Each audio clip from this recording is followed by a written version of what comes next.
যে আমেরিকা ভেনেজুয়েলার প্রেসিডেন্টকে তার শোবার ঘর থেকে তুলে আনতে পারে, সেই আমেরিকায় ইরানের সামনে হঠাৎ এত অসহায় কেন দেখাতে শুরু করলো? 13 জানুয়ারি ডোনাল্ড ট্রাম্প যখন ইরানের জনগণকে বলেছিলেন সাহায্য আসছে, তখন এর সরাসরি মানে ধরা হচ্ছিল যে হামলা হতে চলেছে। কিন্তু ঠিক দুদিন পর 15 জানুয়ারি ট্রাম্প ইউ-টার্ন নিলেন এবং বললেন কোনো হামলা হবে না। গোটা দুনিয়া অবাক। মাত্র 48 ঘন্টার মধ্যে এমন কি ঘটল? ট্রাম্পের সেই কোন দুর্বলতাটা ছিল যেটা সৌদি আরব আর কাতার ধরে ফেলেছিল? প্রশ্ন উঠল, ইরানের ওপর যে যুদ্ধের মেঘ জমেছিল সেটা কি সত্যিই সরে গেল? খামেনি কি এখন আরও শক্তভাবে ইরানে ক্ষমতা ধরে রাখবেন? ট্রাম্প কি পর্দার আড়ালে ইরানের সঙ্গে কোনো গোপন চুক্তি করে ফেললেন? আজকের এই ভিডিওতে আমরা জানাবো ইসরায়েলের প্রধানমন্ত্রী নেতানিয়াহু ট্রাম্পকে এমন কি ফোন করেছিলেন যার পর যুদ্ধ থেমে গেল। ভবিষ্যতে কি আবার যুদ্ধ হবে? চীন আর রাশিয়ার প্রবেশ কি আমেরিকার হাত বেঁধে দিয়েছে? আগামী দিনে এলন মাস্কের স্টারলিংক কি ইরানে বিপ্লব ঘটাতে চলেছে? আর সবচেয়ে অদ্ভুত প্রশ্ন, 15 জানুয়ারি হঠাৎ পেন্টাগনে পিৎজার অর্ডার কেন বেড়ে গিয়েছিল? আমেরিকার ইতিহাসে পিৎজা আর যুদ্ধের মধ্যে একটা অদ্ভুত সম্পর্ক আছে। এই গল্পটা বুঝতে হলে আমাদের যেতে হবে 15 জানুয়ারি 2026-এর সন্ধ্যায়। ওয়াশিংটনে তখন সব স্বাভাবিকই মনে হচ্ছিল, কিন্তু ডিফেন্স এক্সপার্ট আর ইন্টারনেট নজরদারদের চোখ ছিল পেন্টাগনের দিকে। চারপাশে একটা অদ্ভুত ব্যস্ততা। গভীর রাতে পিৎজার দোকানগুলোতে অর্ডার হঠাৎ বেড়ে যায়। গোয়েন্দা দুনিয়ায় একে বলা হয় পেন্টাগন পিৎজা ইন্ডেক্স। এর কোনো সরকারি নিয়ম নেই, কিন্তু এটাকে খুব নির্ভরযোগ্য ইঙ্গিত ধরা হয়। 1990-এর দশকে ফ্র্যাঙ্ক মিক্স নামে এক পিৎজা ব্যবসায়ী বলেছিলেন, আমেরিকা যখনই বড় কোনো যুদ্ধ বা সামরিক অভিযান চালায়, তখন পেন্টাগন আর হোয়াইট হাউসে পিৎজার ডেলিভারি কয়েক গুণ বেড়ে যায়, কারণ অফিসাররা সেদিন বাড়ি যান না, ওয়ার রুমে বসে পরিকল্পনা করেন।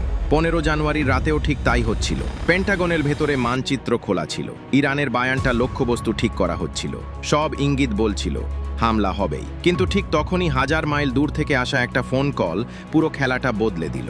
ওই ফোনটা ছিল নেতানিয়াহুর। তেল আবিব তখন ভীষণ টেনশনে। খবর অনুযায়ী ইসরায়েলের প্রধানমন্ত্রীর বিমান সেদিন অস্বাভাবিক গতিবিধি করেছিল। নিরাপত্তার জন্য তাকে নিরাপদ জায়গায় নেওয়া হচ্ছিল। কিন্তু আসল বিষয় ছিল ফোন কলটা। 14 জানুয়ারি নেতানিয়াহু ট্রাম্প আর মার্কিন ভাইস প্রেসিডেন্টকে স্পষ্টভাবে অনুরোধ করেন, এখন ইরানে হামলা করবেন না। শুনতে অদ্ভুত লাগলেও এটাই সত্য, কারণ ইসরায়েলই তো এত বছর ধরে চাইছিল ইরানে হামলা হোক। তাহলে আজ তারা বাধা দিচ্ছে কেন? এর কারণ ছিল ইসরায়েলের সামরিক প্রস্তুতি। 2025 সালের জুনের সংঘাতে আয়রন ডোম সিস্টেমের ওপর ভীষণ চাপ পড়েছিল। নতুন করে মিসাইল মজুত করতে সময় দরকার ছিল। নেতানিয়াহু জানতেন, আমেরিকা হামলা করলে ইরান পাল্টা আঘাত আমেরিকায় নয়, ইসরায়েলের শহরগুলোতেই করবে। তাই তিনি ঝুঁকি নিতে চাননি। এটা ট্রাম্পের জন্য বড় ব্রেক হয়ে দাঁড়ালো। তবে শুধু ইসরায়েলই নয়, আরও বড় ধাক্কা আসে সৌদি আরব, কাতার আর মিশর থেকে। আমেরিকা আশা করেছিল আরব দেশগুলো পাশে থাকবে, কিন্তু রিয়াদ আর দোহা থেকে স্পষ্ট বার্তা আসে, ইরানে হামলার জন্য আমাদের আকাশ ব্যবহার করতে পারবেন না। এটা আমেরিকার জন্য ভয়ঙ্কর সমস্যা। কাতারেই তাদের সবচেয়ে বড় এয়ারবেস। সাহায্য না পেলে যুদ্ধবিমানগুলোকে অনেক ঘুরপথে ঝুঁকি নিয়ে যেতে হতো।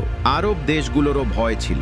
ইরান হুমকি দিয়েছিল, কেউ আমেরিকাকে জায়গা দিলে তাদের তেলের খনি আর শহরগুলোতে হামলা হবে। আরেকটা বড় কারণ ছিল যুদ্ধজাহাজের অবস্থান। আমেরিকার সবচেয়ে শক্তিশালী যুদ্ধজাহাজ ইউএসএস আব্রাহাম লিঙ্কন তখন অনেক দূরে ছিল। এই জাহাজ ছাড়া ইরানের মতো দেশে হামলা চালানো খুব ঝুঁকিপূর্ণ। তাই পেন্টাগন সিদ্ধান্ত নেয়, কিছুদিন অপেক্ষা করাই ভালো। এর মাঝেই নতুন দুই খেলোয়াড়, চীন আর রাশিয়া, পর্দার আড়ালে সক্রিয় হয়। এলন মাস্ক যখন স্টারলিংক দিয়ে ইরানের মানুষকে ইন্টারনেট দেওয়ার চেষ্টা করেন, ইরান তা বন্ধ করতে শুরু করে। এক্সপার্টস বলছেন এর পেছনে চীনের সাইবার টিম কাজ করছে। চীন চায় না ইরানে আমেরিকার পছন্দের সরকার আসুক। রাশিয়াও কূটনৈতিক ময়দানে নেমে পড়ে। পুতিন সরাসরি আমেরিকার হস্তক্ষেপের নিন্দা করেন এবং একে বিদেশি ষড়যন্ত্র বলেন। রাশিয়া আর চীন দুজনেই চাইছে আমেরিকা এখানে আটকে পড়ুক। তাহলে কি যুদ্ধের আশঙ্কা শেষ? সরাসরি উত্তর দেওয়াটা খুব কঠিন। মানবাধিকার রিপোর্ট বলছে ইরানে 2600-র বেশি প্রতিবাদকারী মারা গেছে। আন্দোলন কিছুটা কমলেও সরকার কঠোরই আছে। খামেনি সরাসরি আমেরিকা আর ইসরায়েলকে দোষারোপ করেছেন। অন্যদিকে আমেরিকা এখন অর্থনৈতিক অস্ত্র ব্যবহার করতে চায়। ইরান আর তার সহযোগীদের ওপর 25% কর বসানোর হুমকি দিয়েছে। কিন্তু সামরিক প্রস্তুতি থেমে নেই। ইউএসএস আব্রাহাম লিঙ্কন এখনও পথে, কাতারের ঘাঁটিতেও তৎপরতা চলছে। এই উত্তেজনা বাড়লে ভারতের জন্য বড় বিপদ।